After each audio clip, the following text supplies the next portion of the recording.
Hello, I'm Ryan Barnard, the game director on Tom Clancy's The Division. The Division is based upon Operation Dark Winter and Directive 51. Yes. Will we see the 5 days leading up to the collapse of the US, or will we only be playing through the aftermath? Well, the importance of choosing 22 days later, or about 3 weeks after, was that we wanted there to be time for kind of the collapse of New York to have happened. So factions have set up around New York. There's a lot of content out in the world for you to explore and to help fix, which is the point of the game, obviously. So New York needs to be crumbling for you to have something to do. The activation itself is something that is, I agree. I think it's super exciting. It is something we want to incorporate, but we have to make sure that it makes sense. So, as of right now, I'm not sure exactly how we're going to do that, but I can tell you we want to. What is it about the Division that makes it a Tom Clancy title, part of that brand? For me and for us as the team, I think it fits really, really well. We got a mandate to kind of take two different things, which was Clancy and RPG, and somehow kind of fit them together. And about a year and a half ago, when we were really trying to figure out how will we introduce a new unit to the Clancy universe, how will we, let's say, modernize Clancy from a lot of what it, I would say, has a reputation for in the gaming industry. And the idea of fragility of society came up, and that's where it all spun out of. And the fact that taking a game where we have a unit that's highly trained military, very Clancy, we have technology that we're pushing beyond the boundaries of what you would see normally around, which is very Clancy. And then we have a very clear and present danger, which is the disease itself, the virus itself, dealing with that. So we think that we're actually a very, very good fit for Clancy. And then something new, which is the RPG element. So you get to actually level, you get actual character persistence and progression.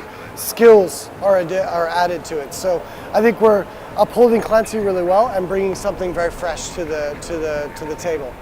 The Clancy universe is quite an expansive thing. Do you expect to see any kind of crossovers between the other Ubisoft Tom Clancy stuff? Yeah, it's early for that, but I am a big fan of that in games, like discovering stuff. So if that were to happen, you wouldn't hear it from me. You would just find it. Tell us more about the scope of the game in general, and what scale do the events of the Division take place? It's an open world game, like we've kind of stated, and that can mean a lot of different things to different studios. But for us, what it means is just basically having a very, very large play area where we don't lead you around. The actual the goal with how we want to do the content is it starts with an emergent layer. So like you see in the demo, there's a lot of different things that the players could actually choose to go do. They choose the police station because it's critical and it's close. That's exactly how we want the content to work. So it's an emergent layer on top of events and missions, let's say, underneath. So you have that on a scale that's all of Manhattan, that follows a story arc, that what happened, why did this happen, who is behind it, is anyone behind it? All of these questions will you'll discover when you're playing the game. And on top of that, we have what an online game. So you have all of the progression to maximum level. What do you do at end game? Is the activities. It's really important for us to make sure that there's enough content to keep players with new things to do, until we have DLC or an expansion or whatever we do on our own. And then on top of that, we have a PvP. So how we're handling PvP in the Dark Zones, that'll have its own game loop. It's not just shooting other players inside those areas. And again, that's another thing that we're dealing with, a communication cycle of revealing that to you. But so it's a big scope in general. We kind of have to hit all different areas of what you would expect from an RPG and an open world game. Can you tell us in a little more detail how PvP works? Well, I guess what's been talked about, which is correct, is it was important when we did PvP that it was meaningful. It was suspenseful, and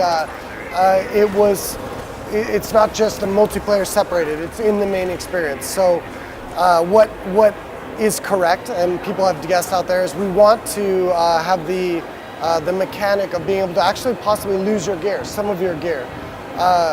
while you're in a dark zone. But it's important for the team, it's kind of a mandate for them, is my experience can never be worse from going into PvP. Because as you know, in these games, not everybody wants to PvP. They don't like it, it's scary, I don't want to lose my stuff.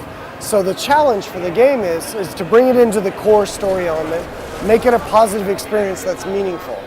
So, we want it to be part of the main storyline. You want it to be meaningful, you want it to be suspenseful. To be meaningful means I possibly could lose something. But then on the other hand, it has to be very rewarding. So the best items in the game will be in these areas. The best crafting components, probably the hardest encounters for PvE and PvP will be in these areas. So there'll be a definite incentive to play in the dark zones. What if you wanted to play the entire game solo? Is that possible? And if so, do you have an AI squad with you, or how does that work? So yes, it absolutely is possible to play the whole game.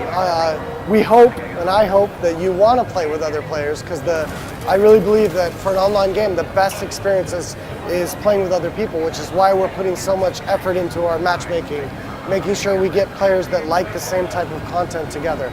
But you absolutely could play from start of the game to the end of the game and never interact with another human if you so choose. And the second part was... how would it work if you did want to play solo? Would you have an AI squad with you? Oh, the AI squad. We're not doing AI squad, so you'd be playing by yourself, basically. Okay. Cool. You mentioned as well there's an ambiguity to who your enemy is. Yes. Is that part of not just being a mystery, but also breeding a sense of paranoia? I think it breeds a sense of suspense. I think the minute you have factions in a game, any game, it immediately loses that level of I guess fear, suspense, anticipation, apprehension, all of these things that I think are good for PvP. So we want that in the game. So not knowing if someone is a friend or an enemy is important. Does the similar architecture of the consoles and the PC now, does that kind of help you? Absolutely. It really helps. I would say, the engine, the Snowdrop engine, to throw that in there, has been designed for this game, for the Division, for the next generation consoles. But obviously we develop on a PC, and so that really, really helps. But it's mainly input and the small differences, which sometimes will be large differences.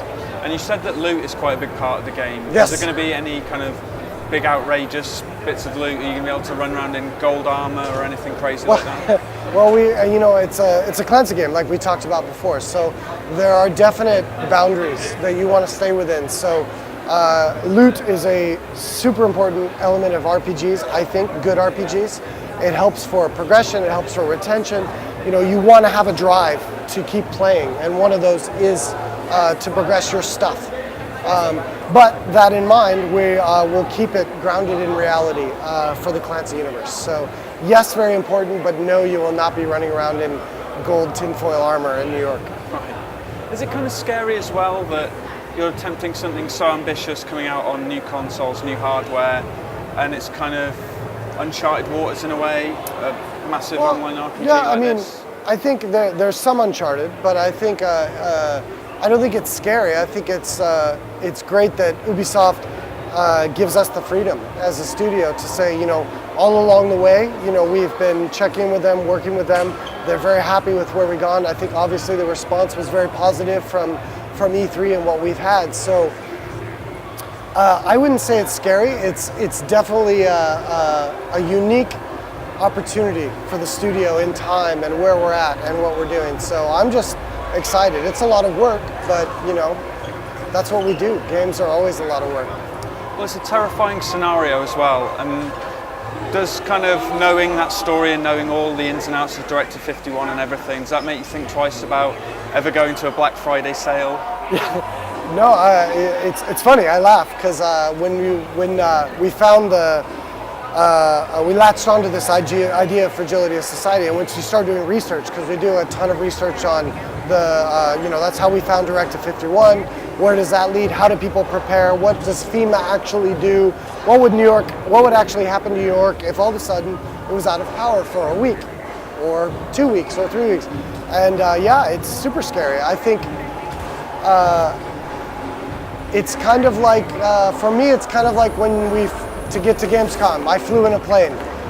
I could freak out about how scary that is, or I could just get on the plane and drink a beer and just be like, all right, I'm gonna go there and I'm gonna land. I'm not gonna think about the fact that I'm 35,000 feet in the air and going 600 miles an hour, sitting in a chair.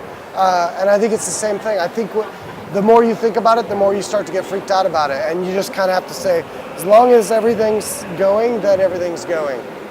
You mentioned as well that should this happen, there'll be lots of stray dogs running around, yeah. No owners.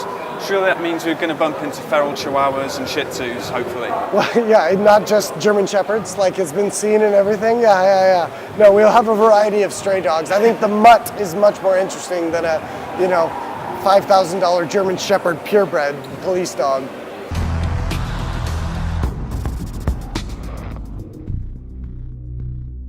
You guys can look for The Division coming in winter of 2014 on Xbox One, PlayStation 4, and on PC.